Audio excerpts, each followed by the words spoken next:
역수 증인께 질의하겠습니다. 네. 이 사건이 테러 여부인지 판단이 아주 중요하지요. 네, 그렇습니다. 그래서 대테러 센터 관계자들이 현장에 갔지요.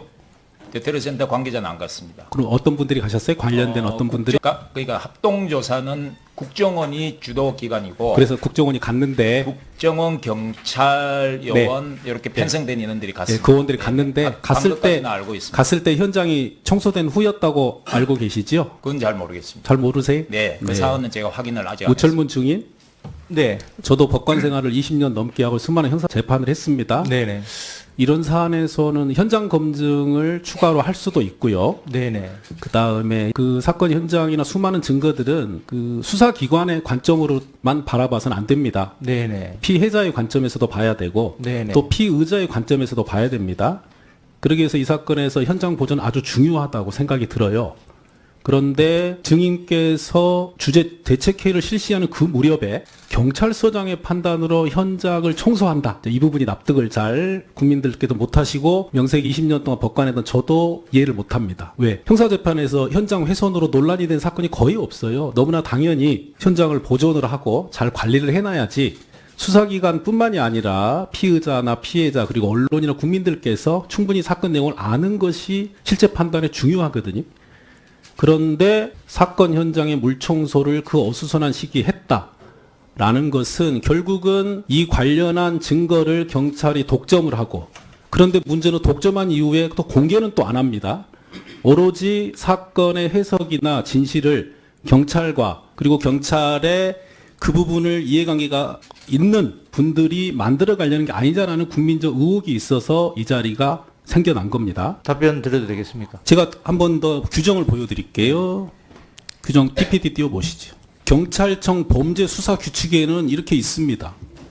현장 보존의 범위를 정하여 발견하여 노력해야 된다. 출입 금지 표시 등의 적절한 조치를 하여 함부로 출입하는 자가 없도록 해야 된다. 범행 당시 상황 그대로 보존해야 된다. 변형 또는 멸실할 우려가 있으면 노력하면 됩니다.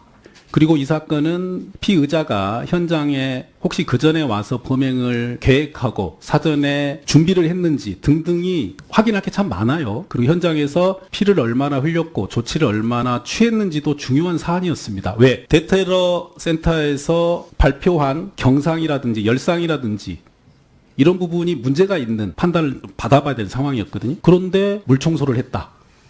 이 부분이 납득이 안 가서 지금 계속 문제를 삼는 겁니다. 그래서 자, 제가 설명 자, 좀 드려도 되겠습니까? 증인, 예. 물청소 하기 전에 네. 물청소를 하겠다라고 보고 받았습니까? 안 받았습니까? 보고는 받지 못했습니다. 물청소 사후에 하고 보고를 나서 받았습니다. 물청소 하고 나서 물청소했다라고 보고 받았습니까? 그 이후에 그런 사실이 있다고 보고를 언제 받았습니다. 누구로부터 받았습니까? 우리 담당 수사부서를 통해서 받았습니다. 강서 경찰서장인가요? 청장한테 증인한테 보고 안 했습니까? 그런 판단을 함에 있어서 우리 그 청해 담당 수사진한테 보고를 받았습니다. 그 몇 시에 받았습니까? 11시 10분에 그거는 대책회의를 정확하게 기억이 안 하셨는데요. 납니다. 네? 정확하게 기억은 안 나요. 그날 보고를 받은 건 그날? 아닙니다. 그날 그날? 보고를 받은 것은 아닙니다. 아닙니까? 예. 범행 현장을 훼손하는 걸 넘어서 증거인멸의 우려도 있는 겁니다. 이 중요한 것들을 의원님, 제가 아까 물청소를 설명드렸다시피 하는 게 합리적입니까? 의원님이 이 지금 보여주시는 범죄 수사 규칙은 네. 범인 검거 및 증거물 확보를 위한 규정입니다. 이미 범인이 검거가 됐고 증거물이 충분히 확보됐다고 현장에서 서장이야 그 현장에 있던 경찰관들이 판단을 한 겁니다. 이 중요한 사건을 굳이 그런 판단을 할 필요가 있었느냐 여쭤봅니다. 당연히 그냥 옆에서 경찰관들이 자, 판단을 해야 되는 사건입니다. 펜스를 치고 덮개를 가리고 그거는 범인이 검거되지 않고 증거물 확보를 해야 될 필요성이 있을 때 그렇게 하는 것이지 이미 범인이 검거가 되었고 그리고 증거물 충분히 확보가 되었고 그 현장에 의원님도 아시다시피 방송사, 당직자, 고야- 지지자 자, 다 있었고 그 말씀은 영상 들었고요. 촬영도 충분히 있었습니다. 네, 그거는 전적으로 수사기관의 관점이라는 말씀을 드립니다. 네. 그 관련해서 이후의 절차에서도 투명하게 현장이 공개가 되고 피의자나 피해자들이 충분히 주장할 수 있게 현장을 보존할 수 있었음에도 불구하고 30여 분 만에 즉 그 무렵은 헬기가 와서 피해자를 이송하고 이 급박한 상황이었어요. 그래서 굳이 그렇게 판단할 이유도 없었다. 물론 공중에 이용하는 장소기 때문에 그대로 놔두면 안 된다 이런 판단을 할 수도 있겠습니다. 그럴 때는 가림막을 해서 보존할 수 있도록 규정이 있습니다. 그래서 저는 이 판단이 당시에 문제가 있었다고 경찰서장의 생각을 하는 거예요. 그때 상황을 제가 보고를 받아 보니까 네. 현장 보존을 할 필요성이 없다라고 판단을 하고 그냥 가려고 그랬더니 이제 점검을 다 채취하고 이제 혈흔이 바닥에 부러져 있는 게 그대로 이제 방치가 되는 겁니다. 그러면 이걸 어떻게 할 거냐? 사람들이 많이 다니는데 사람들이 막 밟고 다닐 수도 있고 우리 국민들께서 많이 알고 계신 우리가 펜스를 치고 보존을 할 수 있는 방법이 아니 있지 그러니까 않습니까? 저희들 말씀을 드렸잖아요. 전제를 현장 보존을 할 필요성이 없다라고 판단을 한 이후에 얘기를 드리는 겁니다. 지금 제가 그러니까 그런 중요한 사건에서 그런 판단이 적절했습니까?